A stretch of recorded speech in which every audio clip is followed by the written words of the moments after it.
Hey everybody, it is Mr. Wonderful here again with the Mr. Wonderful Meatball movie review, and today we are talking about Pixar's finally released sequel to The Incredibles, The Incredibles 2.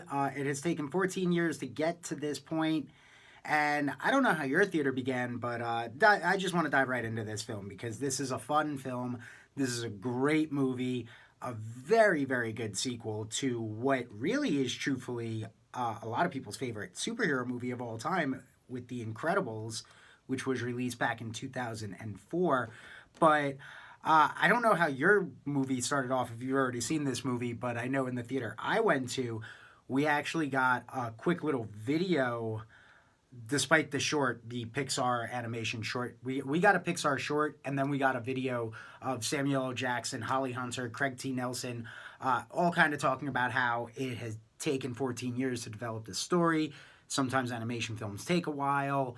We thank you for your patience. And then takes the bold statement of saying, believe us, it's worth the wait, which is very bold to say right before you're about to show us the movie that it was worth the wait and that it's going to be a good film.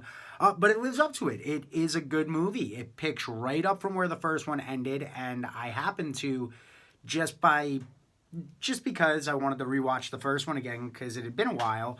I happened to rewatch the first one, finished it, went to the theater, walked in, sat down, the movie started, and it couldn't have been a better kind of timing because this picks up legitimately where the first one ends. The first one ends, them putting the mask on, ready to go to action. The second one picks up with that action sequence. And that's the thing. This is a film that, since it is a direct sequel to the first one, supers are still outlawed, which was what it was in the first one.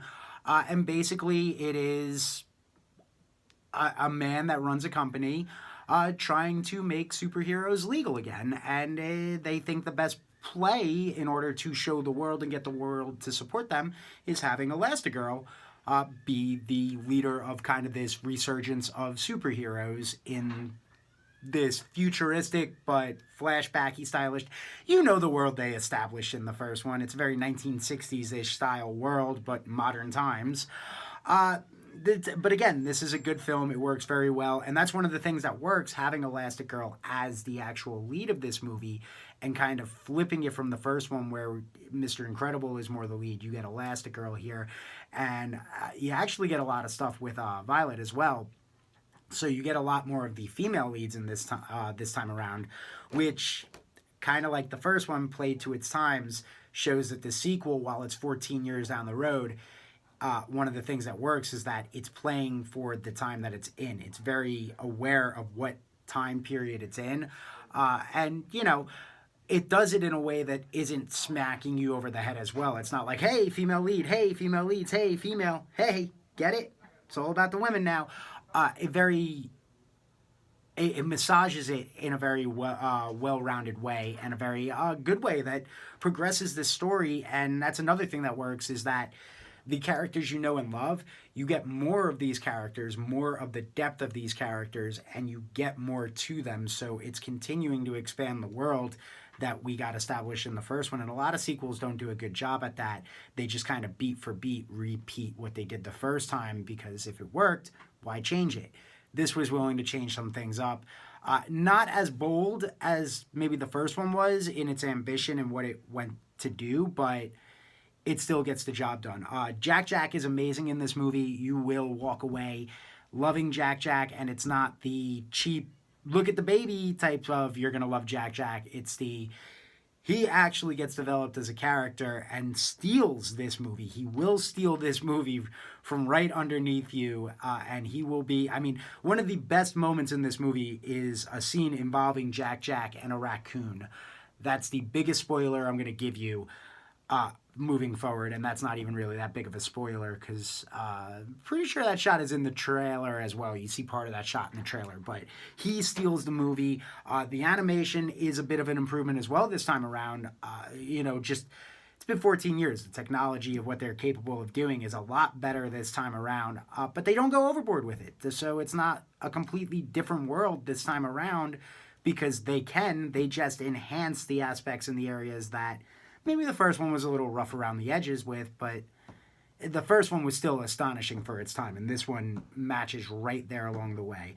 What doesn't work, though, the story I mentioned is good with flipping the roles with Elastigirl, and then you get to see a little bit of Bob, Mr. Incredible, raising the kids and navigating through that aspect and doing it with a smile on his face and kind of that superpower behind him. But the story also doesn't work because it does follow a lot of the same beats. And since it is Elastigirl's story, it's kind of now the story told through her eyes. So it does kind of hurt it at moments, not a lot, but at times.